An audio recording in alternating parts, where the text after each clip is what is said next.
I am really glad that I only waited a few days before watching this episode 19. It's Romania Black, and holy cow.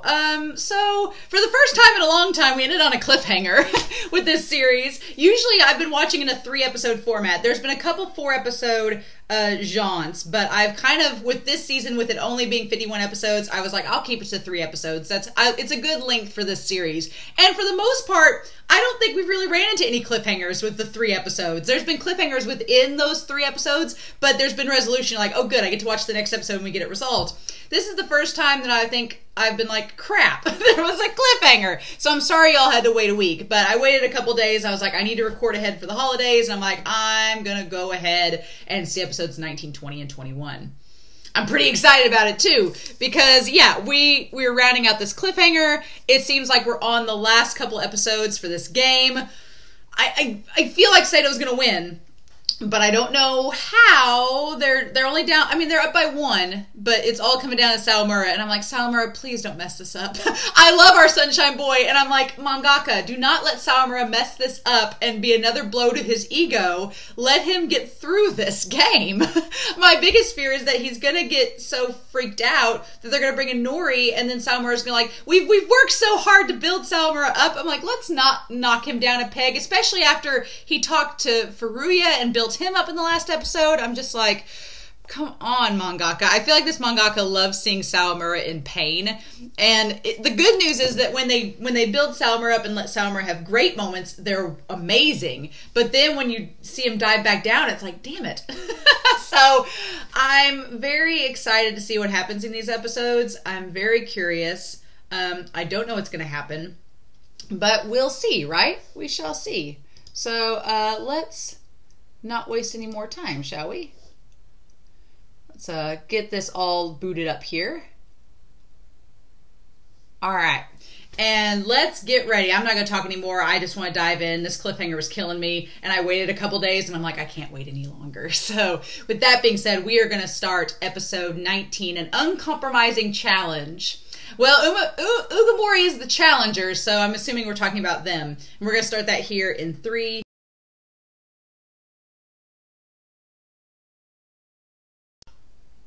Okay. Well, I'm glad. I've thought about this. I turned off the recording for a second and went and got another drink, and on my way back I was like, man, I was gonna do like the thumbnail for this week being like Sawamura's face when he like finally got Umamiya out, but then I was like, then all I could think of is Ochiai's snake face, and I was like, no, that might need to be the thumbnail. I feel so bad because episode 19 was like such a great episode because it had so, I took so many notes for episode 19 because we got to check in with all the other teams and see Shunshin and see Raichi and see Sawamura and Sanada and Sawamura do good against Umamiya, and it was such a great episode. Then episodes 20 and 21, I was like, what are we doing? And I feel like it kind of left on a little bit of a cliffhanger at the end there, but not as bad of a cliffhanger as this week, as last week. Not as bad of a cliffhanger, but oh my god, Ochiai! I'm gonna try in this discussion. During the reaction, I'm sure I was aghast because some of the things Ochiai said, I was like, leave our precious boys alone. But he does make some good points, but I'm going to try to go into this discussion and be as objective and neutral as possible. I don't know if that's going to happen, but I'm going to try to be as neutral as possible and give Ochiai the benefit of the doubt and just roll with it and talk about this because, holy cow. Okay. So there's a lot that happened in this episode. A lot. I feel like anytime they go away from the game and they do like the in-between episodes, I love them. They're my favorite episodes, I think, in the series. Because, yeah, there's the big high and low, the satisfying moment of Sawamura getting that pitch, the satisfying moment. But while those moments are great, I really like the off time where we get to explore them as characters. We get to see them practicing, seeing Ochiai's coaching strategy. We're going to talk about that. Yeah, so lots of things to talk about. So I did want to note, first off with episode 19, I think this has been a running theme throughout the entire set of episodes, is that they're setting up stuff with Nori. They're setting up some development with Nori, I think, down the line. And I'm glad that they are, because ever since seeing Nori's OVA way back before the start of season 2, I was like, man, Nori just has a lot of confidence issues, and he's smart. and he's kind. And so he plays it off like it's no big deal, but he clearly is not happy in these episodes because he didn't play at all. And I'm sure he feels unreliable, and he feels like they're not using him because they're nervous about him. And they are. They're nervous about using Nori because he hasn't been the most reliable, even though he's a good pitcher. So I feel like they're setting Nori up with some development and character growth, and I'm excited for that because I want to see Nori pitch. It's hard when you have two supernovas like Sourmer and Furuya who are so loud and talented and overbearing. It's hard if you're just a good pitcher trying to stand out against those two. It's very hard. And he's going to be a third year next year, so I'm sure that in his mind he's like, I need to step up my game and be a responsible third year. Miyuki and Zono and Kuramochi are pulling their weight. Asa's pulling his weight. He's like, I need to step up. And it's like, yeah. So I get that. And then Tojo. I like that Tojo and Haruichi are becoming friends. I like that we're seeing more of them together on the field. That's really good, too. Y'all, those of you that ship Furuya with Haruichi, I get it now. These episodes, Haruichi was like at Furuya's side. And Sawamura even made the note when he saw Rio. He's like, Haruichi's been giving me the cold shoulder lately. And I think that's because he's kind of sided with Furuya. It's like, interesting, you know? But yeah. So we had a really cool setup right off the bat with our third years. Our third years talking to Miyuki and Zono. Jun talking to Zono and Miyuki talking with Yuki. Which it works really well because Zono and Jun are so passionate, emotional characters, and they're very upfront about their emotions. Like Zono getting mad at Miyuki, it totally makes sense with his character because he's just like, why aren't you doing this, this, and this? And I like that Kuramochi is the one to notice that the way that the second years are kind of not gelling now is very similar to how the third years were last year. And so Kuramochi doesn't take a side in all this. I don't like that they're taking sides, which it's natural. They're teenage boys and it's a fight. Of course they're going to take sides. I don't like it. And I like Kuramochi's stance. He's like, no, I'm not taking a side in all this because he can see, and we talk about later on, he can see the setup that's like the third years. And he's like, I want us to get to that level. And maybe this is a sign that we are getting to that level because we're having the same issues that they had at the start of last year. And I'm like, cool. I like that setup. I like that a lot. But yeah, so it's so funny. Like Zono, Jun is like, you shouldn't be against your captain. But I think what Jun was getting at was that he's like, you shouldn't be actively against the captain. You should be there to support him. But that doesn't mean you agree with everything he says. Because Jun didn't agree with everything Yuki said. And so I think Zono's taking it a little too far right now. But I think he'll tone down and get what Jun was talking about as we go. And then poor Yuki. Yuki and Miyuki just sitting there. They're very stoic characters. And Yuki's not a big talker. And Miyuki's not a big talker. So it's kind of awkward. And Yuki's such a dork. He just wants to play shogi with him. But I like that Yuki's like, you're the captain, don't doubt yourself, but, you know, you need to get help from your friends. You can't do it alone. And I think that's something that's kind of new to Miyuki, because Miyuki didn't really grow up. From the flashbacks we've seen of Miyuki as a kid, he didn't really have a lot of friends as a kid. He was just kind of like, I can do my own thing. And Yuki's like, no, that's not going to work in this. This is baseball. We're a team sport. You can't do it all on your own. Contrary to what others believe. So he's like, you're going to need your friends to help you out and be there to support you, and you should accept that and take their stuff into consideration. And Miyuki's like, okay. But I like that between them both. I also like Sawamura making friends with the girl that has the clearly Your Lie in April manga. Clearly. Someone commented that it's the same company that releases it. I'm like, it's like self-promotion. I'm like, okay, that makes sense. But her name is Nishimo. I didn't know her name, and someone in the comments a while back was like, oh, Nishimo. And I was like, oh. So yeah, the little girl with the bowl cut, she is Sawamura's new manga friend, and she's like really gung-ho about talking with him about this manga and recommending things. I probably would be her in this universe. I would probably be Nishimo in this universe, for sure. But yeah, everybody's noticing Sawamura and making his new friends. But yeah, so Oya's pitcher. Oya is the team we're facing next. And of course, their pitcher is the bowl cut kid that I found incredibly annoying in the last episode. I like him better after the end of episode 21. But yeah, his name is Go. It took me forever to find out because I'd be writing something down, they'd say his name, and I'm like, his name is Go-chan. All right. But he does fork balls, and he's a fast pitcher. He doesn't give the batters time to react. He usually does fork balls. And it reminds me a lot of Sakurazawa. It reminds me a lot of Akira, because I'm pretty sure Akira did fork balls, too. Wasn't Akira's whole thing was that he perfected the fork ball? Wasn't that it? It was that certain pitch that he perfected. I thought it was the fork ball. and it's funny because Oya is kind of like Sakurazawa in that they're both an academic school and they're a public school and they're going up against the elite private sports institutions. So Go kind of has like a Maki-chan sort of resentment towards Sato, but it's not really Sato itself. It's the idea of an athletic school. He's like, and maybe it could be something like Go's like, I wasn't good enough for the athletic school. Okay. And I'm going to face y'all now and show you that we don't have to be an athletic school to be great or whatever. So you kind of see a little bit of his motivation after these episodes. And then Kasuga is the long-haired batter that was next to him during the pitcher and a batter that were next to him during the last game. So yeah, oh my gosh, go back to this. But I have my notes out of order, so I need to go back here. But yeah, so Sawamura, he had the out with Umemiya. I love it. And that he didn't run away. He needed to grow. And I like Sawamura. I like the idea. I was talking about episode 20, so I got myself... we're still on episode 19. There was so much that happened in this episode. But yeah, so let me get back on track. Oh my god, I wrote down episode 19, but I was really on episode 20. So, or no, I wasn't. Where am I? My notes! Oh, my notes are all over the place, so we're just going to start back and cut back to before the conversation between Yoon and Zono, and these 7 episodes were all over the place. My notes are all over the place. But yeah, so 3 for 3 in the 9th inning. So Sawamura proved himself that he could be a closing pitcher, which I like that idea. I like the idea. I was wondering how we would do this. I like the idea that you could start the games with Furuya and you could close with Sawamura.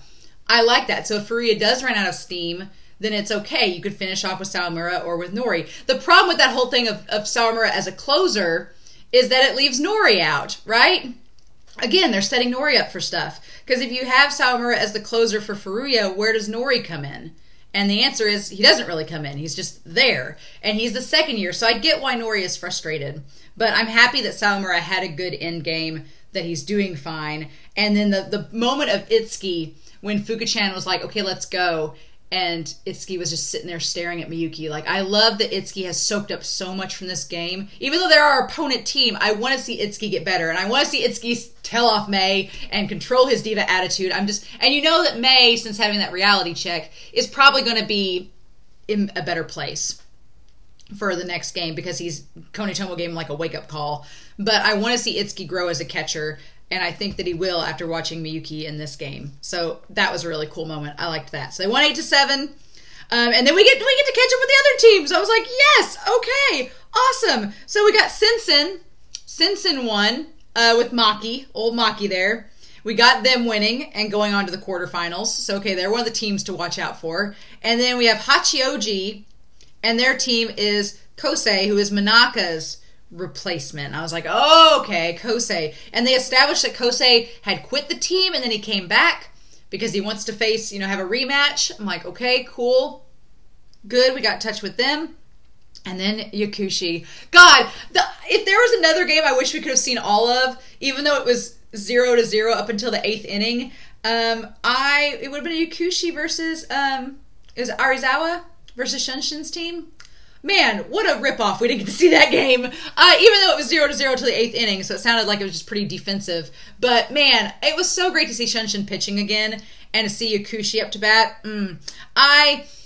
It's funny now because I'm watching Attack on Titan and I'm like to episode 18 of season 3. So I've met the one character that Raichi's voice actor plays is called Flock. And he has like an argument with Sonata's character, voice actor, who's also voicing Levi. So it's funny seeing Levi and Flock's voice actors voice Sonata and voice Raichi. So it's like, it's kind of funny when you hear these characters. You're like, oh yeah, they're in other shows too together. Isn't that funny? But Raichi, my dude, oh my god. Anytime a team starts to get that inspirational orchestra music playing and they're like, we're gonna win, this is my best pitch, we can do it. And I was like, nope.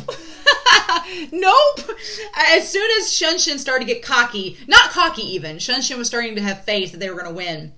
And he was like, this is my best pitch. He wasn't being cocky, but he was like, this is my best pitch. And I've honed it for Raichi.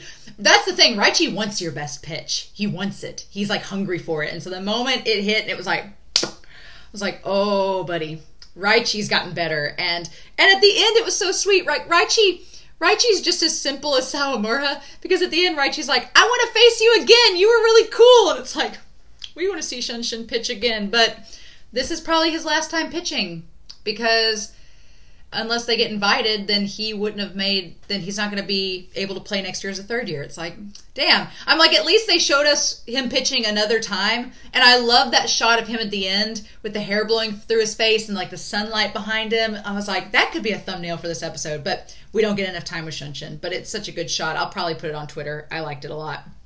But yeah, Shun's pitch almost hitting the batters in the face, like he was just on fire. And Yakushi just needed that one run to start that chain reaction. And they ended up winning by the one run. And even Sonata was impressed with Shunshin. So I like that we're seeing teams that normally wouldn't play each other face off in this tournament. It's really, really cool.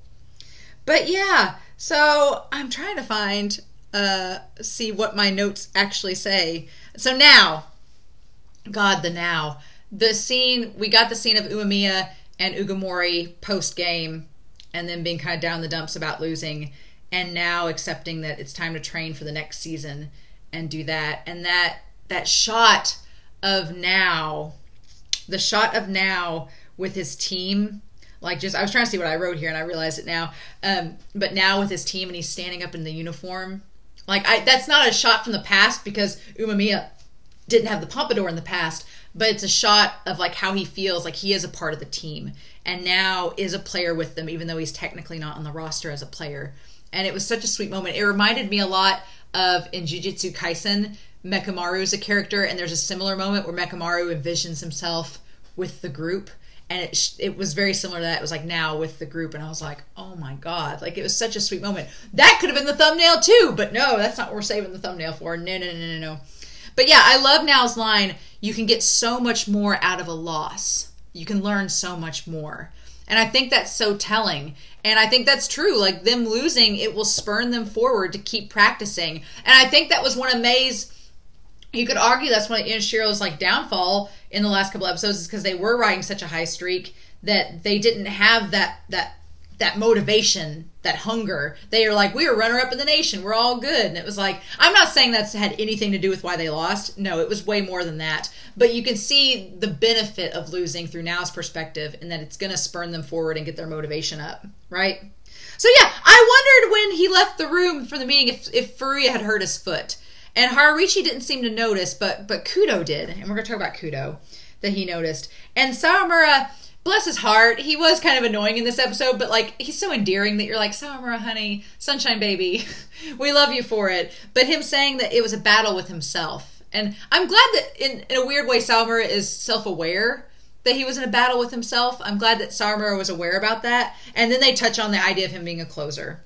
And that was really good. So for some reason, I wrote episode 19 at the other end of my notes, and it should have been episode 20. So I was talking ahead about episode 20. But anyway, Miyuki talks about getting greedy, and his thoughts kind of tapered off there. That he's like, the idea of him getting greedy with Sawamura. And I think he kind of shut himself down and was like, well, no, I don't want Sawamura to get too overconfident, because he needs to stay a little bit grounded.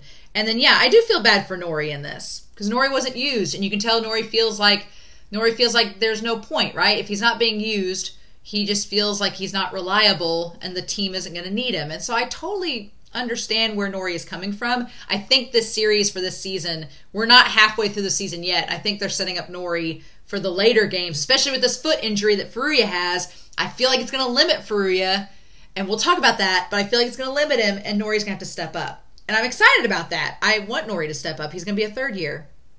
But yeah, things are still a little bit awkward between Zono and Miyuki, and that's where the whole discussion with Yuki and Jun come in later.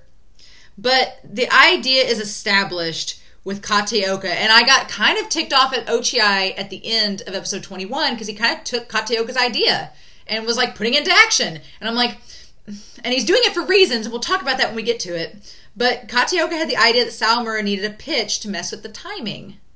To mess with the batter's timing. He needs something other than just outside-inside pitches. He needs like something to mess with them. And here's where it all gets muddy, y'all. This is where it all gets muddy, because Kateoka's like, well, we could set him up with this pitch and stuff so that when he goes into his second year, and I'm like, Kateoka, you're talking about Sawamura in the second year. you're not going to be here. You've resigned.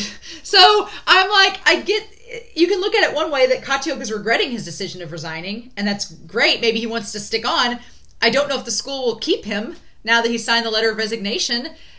Ray talked about him getting jobs at other schools, and I'm like, I don't want to think that far ahead, right? But he's talking about Sawamura as a second year and what he can do, and then Ochiai opens his mouth, and he puts something out there, and he's like, so you've talked about how in the last couple episodes, Ochiai's like, you've talked about how Sawamura and Furuya have this rivalry going on, and that they spurn each other to be better. They spurn each other to be better pitchers. So what you're saying is that you want Sawamura to learn this new pitch so he can keep pitching against Furuya. You're basically using Sawamura to make Furuya better. And I was like, ooh, that's harsh. It's really harsh. And it's like, and Katioka's like, well, no, I want Sawamura to become better so he can become a better pitcher. Like, it's to benefit himself, so he'll get to pitch more. And Ochiai's like, well, that's an adult's excuse. I was like, oh. So here's the thing. I think that I don't think Katioka is using Sawamura to make Furuya better. I do genuinely think that Katioka is the idealistic, emotional type of person that he genuinely believes that Sawamura and Furuya can have this rivalry and make each other better, and that's a healthy thing. That's a good thing. It's only better if both of them become better pitchers, it only helps the team as a whole. So what's the problem, right? And I genuinely do think that Katioka he's gone out on a limb for Sawamura so much that I don't think he's using Sawamura. No, I think he genuinely wants Sawamura to be a better pitcher. But Ochiai's like, well, as long as Furuya is here, then Sawamura is never going to be the ace. Ochiai's like, as long as Furuya is here, Sawamura will not become the ace. And so you're just using him to make Furuya better. And my thing is with that, it sounded like that would be what Ochiai would do. And we're going to talk about that with episode 21, my extra notes, that he's like, okay, what a great idea. We'll just use Sawamura. He's a dummy. He doesn't get it. And we'll just make him a better pitcher, and that'll just along the way make my ace better, because you're just using their competition. You're using the numbers game. You know these are high school kids. You know that they're driven on competition, especially these two. Like, it was noted several times in these episodes by multiple people, including the players on Seido, that Sawamura and Furuya are extremely competitive. And Ochiai's like, you're just using Sawamura. You're using the fact that he's competitive and he wants the ace number so badly that you're going to use him to spurn Furuya on and keep him motivated as well. But what Ochiai is saying is you're never going to give the ace number to Sawamura, are you? Because Furuya is always going to have it, because he's always going to be a step ahead of Sawamura. That's what Ochiai is implying. Now, I don't think Katioka necessarily believes that. I think Ochiai believes that. And my fear by the end of episode 21 is that Ochiai's got in his head like, Ochiai's taken Katioka's idea about the pitch, and now I'm thinking that he's going to take Katioka's idea that, oh, well, that's fine. We'll just have Sawamura, we'll just have him keep trying to get better, but I'm never going to make him the ace. And then it'll just keep making Furuya better too. So I was like, I didn't like that. I didn't like that at all. And then my question is, did Nabe hear all of that? I don't think Nabe heard that, but I don't know. I felt like Nabe was outside of the meeting with all the second years and the others, but I don't think that Nabe heard the whole thing with Katioka and Furuya and them. I don't think he did, but I don't know. So, but again, Kuramochi, I like that he establishes he's on his own side, and that Aso's on his own side. He's not on either side either.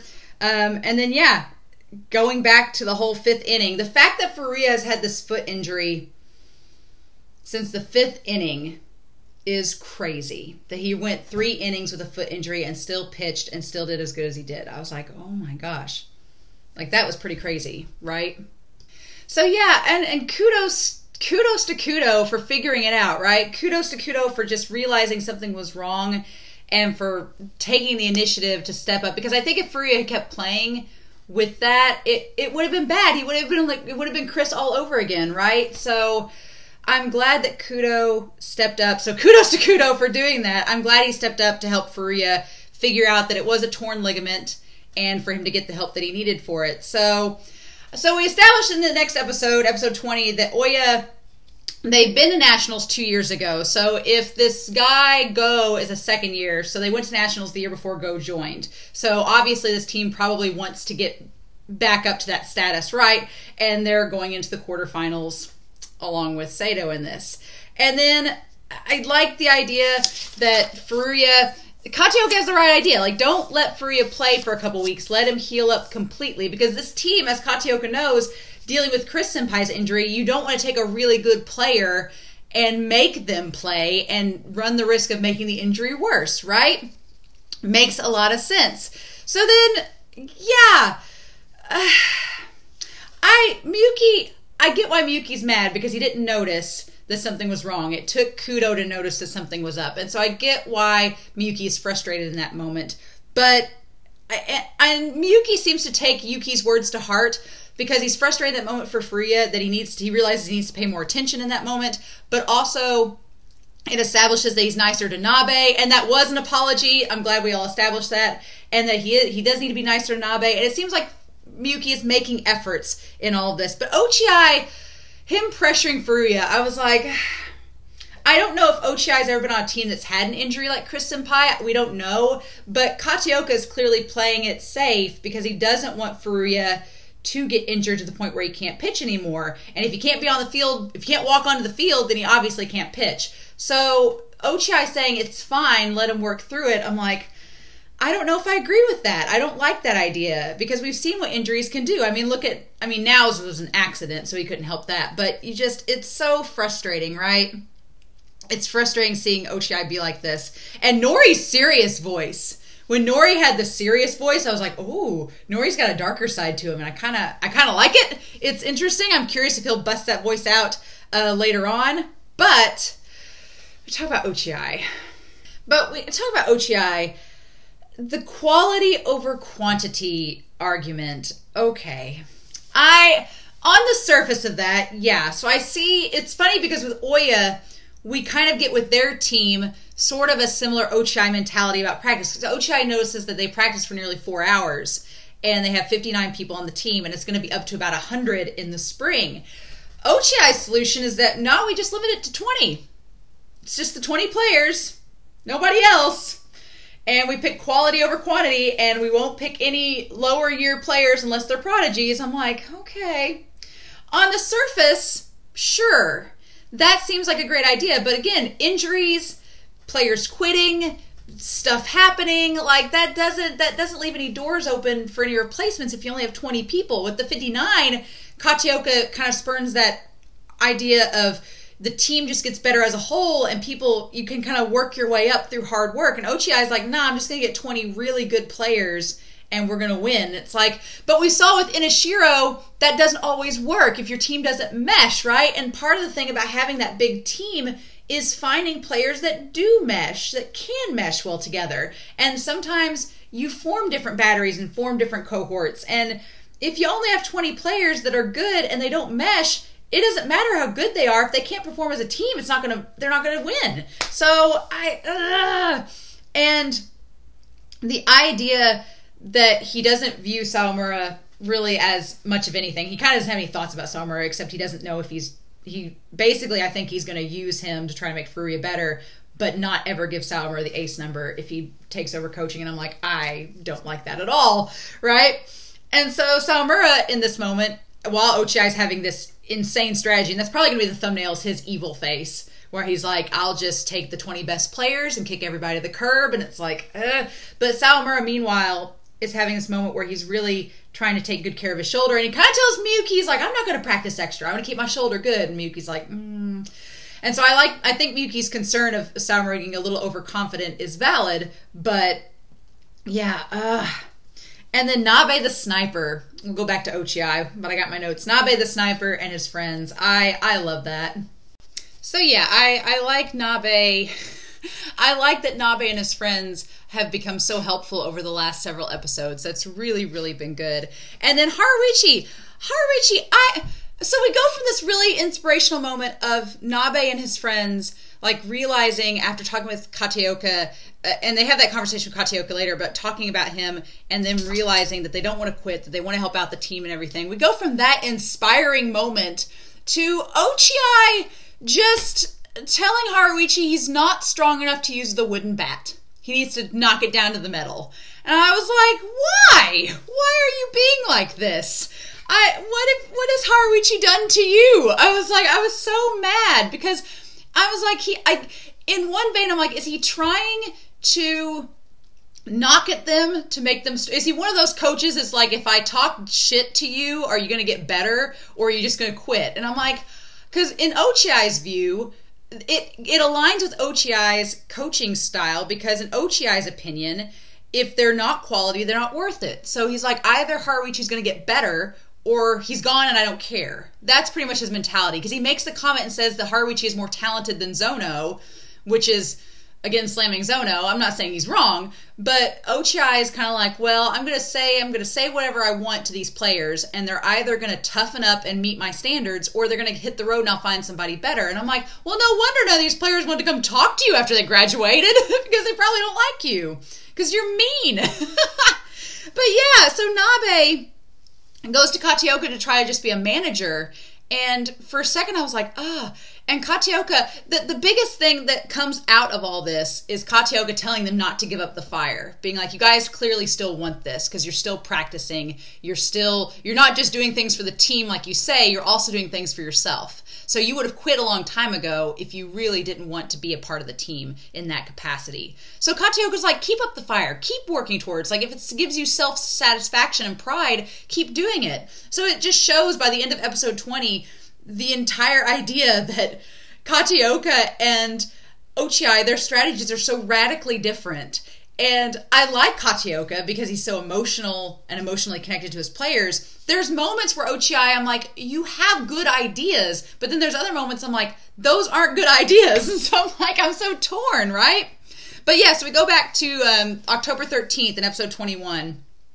And in the episode, we get the idea that Zono wants to have like this town hall meeting, bring all the second years together and just talk out whatever problems that they're having and kind of work it out. And maybe he got that idea from June, I'm not sure.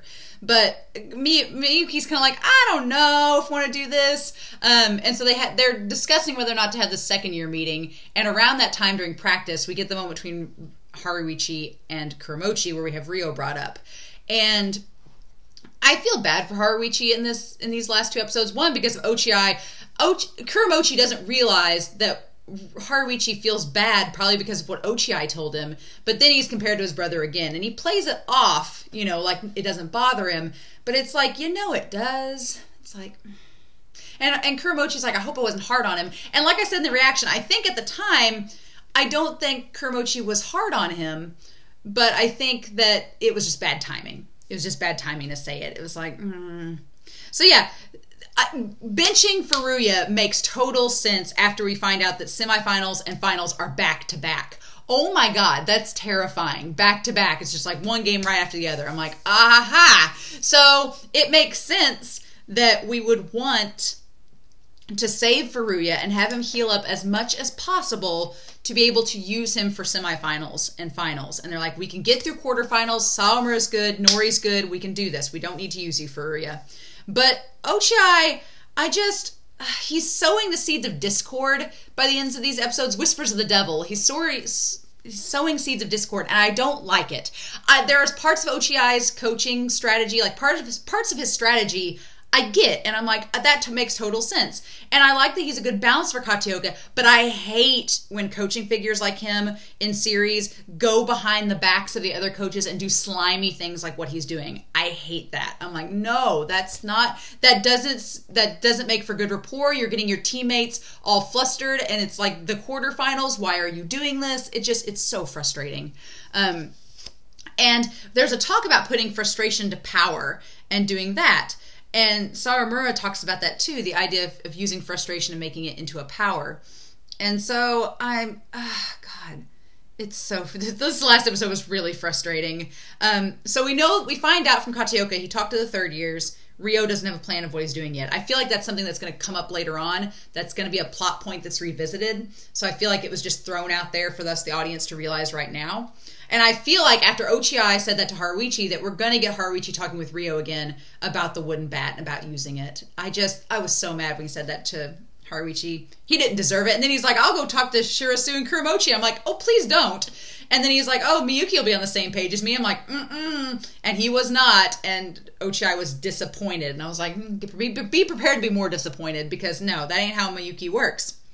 So I love Sawamura running into the third years. I'm looking at my notes. I love Sawamura running into the third years. One, because Ryo does not like... I've never gotten the impression that Ryo likes Sawamura. I think Ryo finds him extremely annoying, which is fine. But Ryo's always very, like, blunt, to the point, and kind of mean about his comments, kind of snide. And Sawamura just doesn't quite get it. He's like, oh, hey, Ryo. And he's like, can't imagine why Haruichi's distancing himself from you.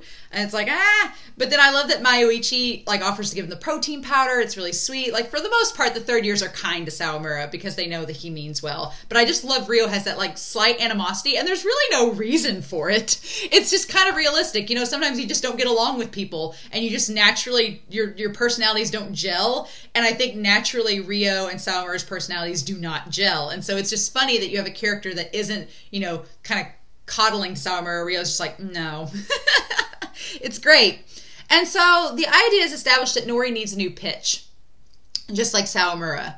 And I do agree with Ochiai at the end, towards the end of the episode, when they're talking about Nori's pitching. I do agree with Ochiai that the pitching style he has right now does make him seem like he doesn't believe in himself, like he's running away from the pitch that he got scared about. And so this pitching style makes him feel like he's running away. Like it's just something like he's too scared to use a different pitch. So I do agree with Ochiai that he needs to take advantage of his talents and use a better pitch. I'm totally on board with that. Totally get it.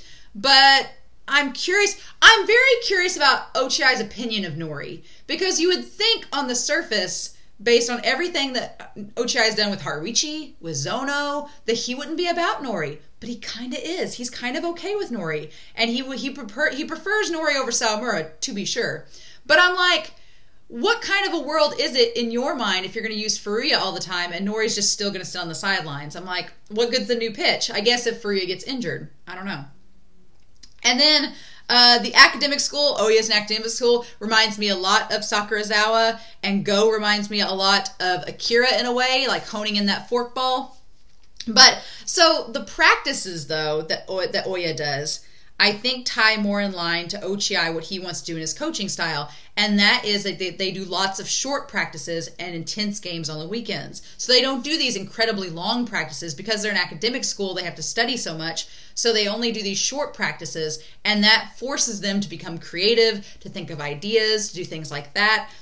What I like about this series is that it's all about these schools using different strategies and different formats that work for them. Like Seido has had their traditional regimen that Ochiai doesn't like, but it's worked for Seido, seemingly. And then Inashiro does their thing. This new school, Oya, does their thing. So it's cool that we see these different perspectives and how these other teams do it. And Ochiai has his own agenda and his own plans, and they're not necessarily bad, but I don't know, the quality over quantity. I get that, but I'm also like, you're going to limit all your players, and what happens if there's injuries? What happens if players quit? Like, what are you going to do? How's that going to be for morale? I still feel like Ochiai is better as an ideas man, where he just presents ideas, and I like that he challenges Kataoka. I do, because Kataoka gets very idealistic, and sometimes he needs a little bit of grounding in reality. But I also feel like Ochiai does not need to be the guy left in charge, because he's going to make logical decisions that have no heart. Like, Kataoka's all heart. Ochiai's all logic. By themselves, there are problems. And so if they work together, I think that it's more beneficial. But I don't know if that's going to happen. And so, yeah, there's Go-chan. Sumi-chan looks like the catcher. So Sumi-chan is the catcher and Go is the pitcher, of course. And Go reminds me a little bit of Maki. A little bit of Maki, a little bit of Shunshin. Not as endearing as either. I'm not a fan of Go right now. I did like Go's character a little bit more because you find out his motivation. You find out that he does kind of think less of Seido because they're a baseball academy and he's at a regular public school. So I get Go's motivations now a little bit more. I don't dislike his character as much as I did back in the last set of episodes. I'm very curious. I'm curious to see how this is going to go down, but he is kind of a prick. And so, yeah, Miyuki establishes that for Sawamura, control is key. He's got to get his control, his ball control, or he's not going to be able to pitch to the fullest extent that he can. And Sawamura to Kanemaru for pitching advice. That's interesting. And Tojo's there too, right? So they're all there to get pitching advice. And then Ochiai shows up. And this is where the episode got really weird. Because Ochiai shows up and the episode gets weird. And I'm like, why? Why are we doing this?